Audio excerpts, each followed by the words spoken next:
आपका कहना है कि ये प्यारे साधकों, मेरी आत्माओं, सद्गुरु शरण गहो मेरे प्यारे।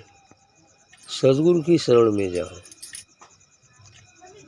सद्गुरु के शरण में जाओ। कर्म जगा चुका है, और ये जो संसार का जगत का जो कर्म है सबको चुकता करके चुकता करके जाओ। ये चुकता करने का मतलब जो भी काम है धंधा पूरा कर लो, फिर सद्गुरु शरण जाओ। इस तरह जाते आते एक दिन इस संसार के कर्मों, कर्तव्य कर्मों को भी बढ़िया से करने लगेंगे और उधर भी करने लगेंगे। दोनों तरफ बन जाएगा, दोनों हाथ लड्डू रहेगा। इसलिए कहते हैं कि सद्गुरु शरण गहो मेरे प्यारे, कर्म जगा चुका है। इस जगत के सभी कर्मों को पूरा करके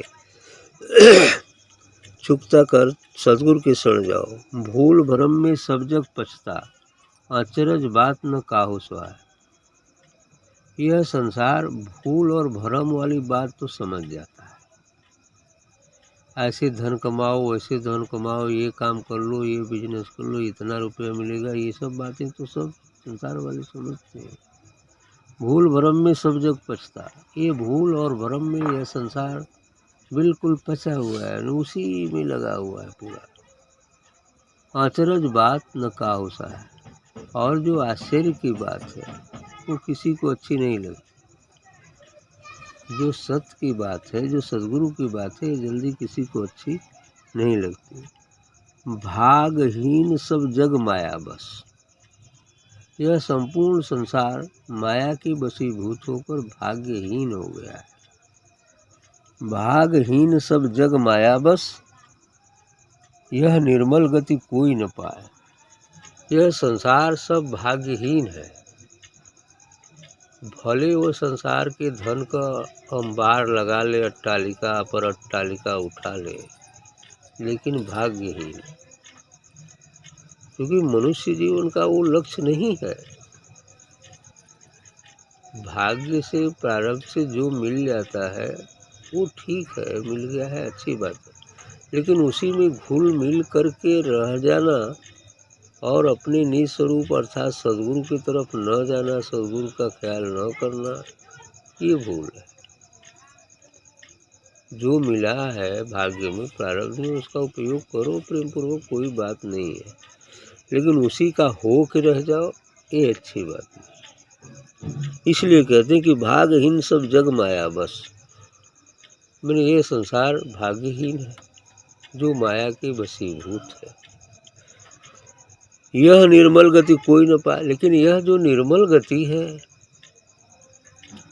जो दिव्यता है, पूर्ण पवित्रता है, जहाँ माया का कोई बसर नहीं है, यानी काम क्रोध लोभ मोह मद मत्सर से जो छूट चुका है, यह निर्मलता, यह निर्मल गति कोई न पाए, इसको जल्दी कोई नहीं प्राप्त कर पाता है।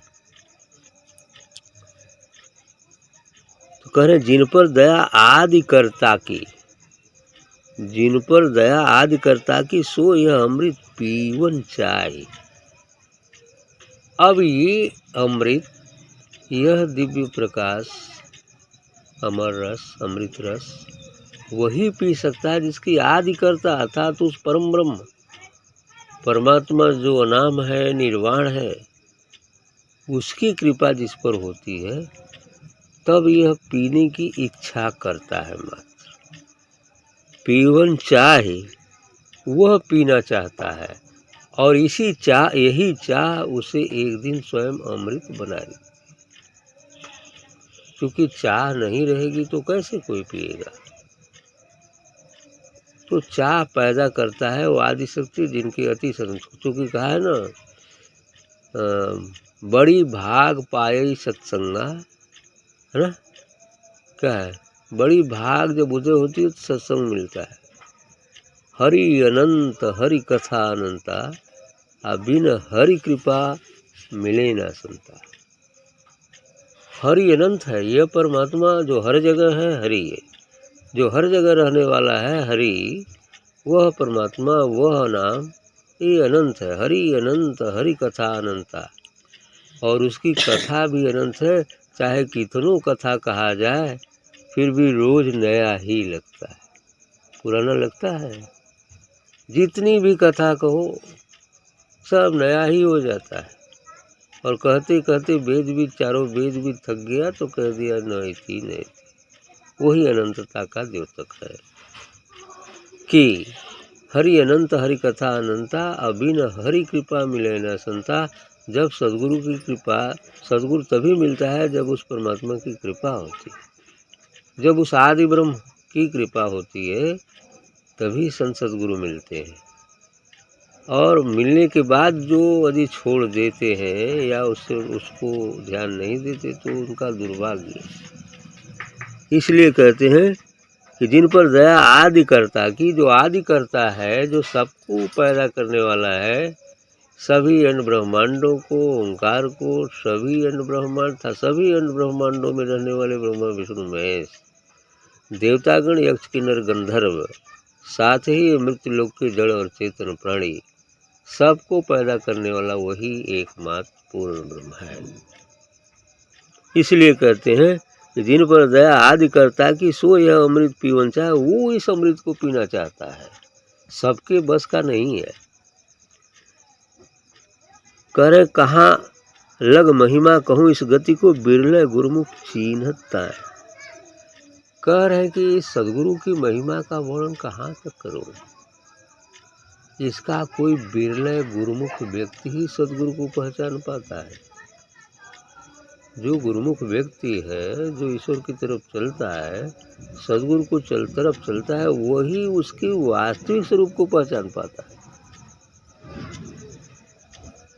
सदगुरु स्थूल होते हुए भी स्थूल नहीं है, शरीर होते हुए भी वह शरीर नहीं है, और जो शरीर नहीं है वाली चीज है वही सत्य है। शरीर एक माध्यम है जिसमें से होकर समाज को, इस मानवता को एक संदेश दिया जाता है। क्योंकि सदगुरु एक मैसेंजर है, दूत है उस निर्वाण सत्ता की, जो उस निर्वाण की शक्ति की सूचना लोगों को देकर उन्हें जगाकर उसी निर्वाण में ले जाना चाहता है।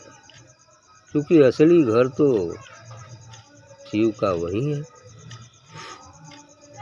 तो कहाँ लग महिमा कहूँ इस गति की, बिरले गुरुमुख चीन्हता है।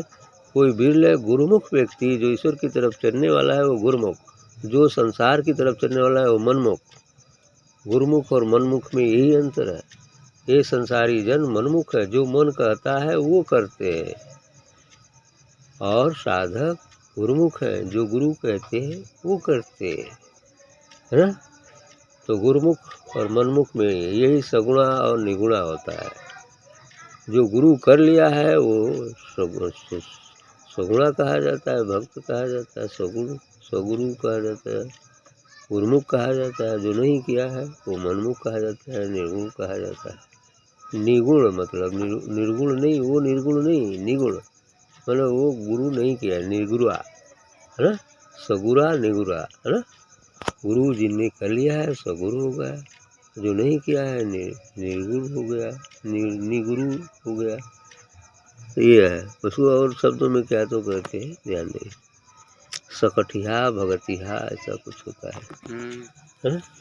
तो भक्तिया, जो भक्ति करते हैं वो भक्तिया हो गए, जो गुरु किए हैं भक्तिया हो गए, जो नहीं किए हैं वो सकठिया खाते हैं, सकठिया हो जाते हैं, सकठिया हो गए। ये चीजें बिन गुरु चरण और नहीं भावे, इस आनंद में रहे समय।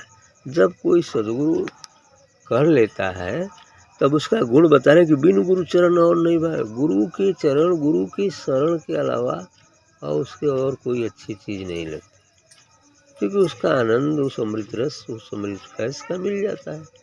इसलिए उसके गुरु के बिना उसको शांति नहीं मिलती है। बिन गुरु चरण और नहीं भावे, गुरु के चरण के बिना उसे और कुछ भी अच्छा नहीं लगता है। इस आनंद में रहे समय, और वह चाहता है कि इस आनंद में, इस अमृत रस के आनंद में ही समा जाओ, ऐसा ही वो चाहता है। और यही लगन यही चाह ही उसे समाने के लिए योग्य बनाती है और अंत में समा भी सकता है। ठीक है, यदि पूर्ण लगन, पूर्ण निष्ठा, पूर्ण विश्वास, पूर्ण समर्पण के साथ सद्गुरु के प्रति चलता है तो समय आने पर उसमें समा भी सकता है। हाँ, बिल्कुल चिन्हता हो गया, रह समाय। दर्शन करते पिंड सुध बोली। गुरु का दर्शन, सदगुरु का दर्शन करते करते इस शरीर की सुधि, मन की सुधि भूल जाती। अब भूलना लाजमी है। अब भूलेंगे नहीं तो दूसरा स्वरूप प्राप्त कैसे होगा? यही तो बात है। इस शरीर और मन होते हुए भी जब हम शरीर और मन नहीं होते हैं तब जो रूप प्राप्त होता है वही तो असली रूप है। अर्थात जब तक हम शरीर और मन को देखते हैं आत्मा दिखलाई नहीं देती, और जिस दिन आत्मा का साक्षात्कार हो जाता है अर्थात अपने निज स्वरूप, वास्तविक स्वरूप, निर्गुण स्वरूप का साक्षात्कार हो जाता है तो ये साकार स्वरूप होते हुए भी नथिंग के बराबर हो जाता है, अर्थात भूल जाता है। इसीलिए कह रहे हैं कि दर्शन करत पिंड सुध बोली। ये पिंड की सुधि भूल जाती है दर्शन करते करते। फिर घर बाहर सुधि क्या आए, फिर घर बाहर सुधि क्या आए, तो फिर घर और बहरे का सुधि क्या आए? अब वो तो अलग सुधि होगा ना।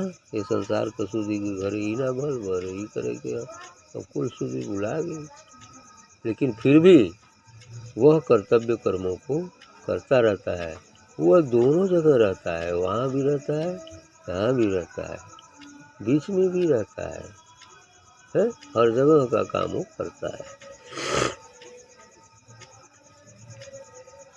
ऐसी सूरत प्रेम रंग भीनी, तिनकी गति क्या कहूँ सुनाए। और ऐसी स्थिति में जो प्रेमी की सूरत सद्गुरु में लग जाती है तो उसको कहते हैं कि ऐसी सूरत प्रेम रंग भीनी। उस प्रेम रंग में बिल्कुल सरोवर हो जाता है। प्रेम रंग, उस आत्म रंग, उस अमृत रंग, हाँ, उस अमृत रंग में बिल्कुल डूब कर सरोवर रहता है। इसलिए कहते हैं कि ऐसी सूरत प्रेम रंग भी नहीं, तिनकी गति क्या कहो। अब उनकी गति को कैसे कहा जा सके? अब उनकी गति को वही समझ सकता है जो उस गति में चला जाए, अर्थात उस आत्मानंद, उस प्रेम, उस अमृत रस के आनंद को वही समझ सकता है जो आत्मा में अवस्थित हो जाए, परमात्मा में अवस्थित हो जाए। बूंद सागर में मिलके कितना आनंद पाती है उसको वही समझ सकता है। दूसरी बूंद तभी समझ सकती है जब वो भी मिल जाए, तो समझ में आ जाएगा क्या आनंद है स्वतंत्रता की। अभी तक तो नदी के तटों से आबद्ध थी वो बूंद, अब समुद्र में मिल गई तो स्वच्छंद, मन चाहे जहाँ जाए, ये स्थिति हो जाती। क्या कहूँ सुना। जोग बैराग ज्ञान सब रूखे, यह रस उनमें दिखे न ताए। करे जोग बैराग और ज्ञान ये सब थोड़ा रूखा रूखा है, लेकिन एक माध्यम है कि वह उस रस में सरोवर कर देता।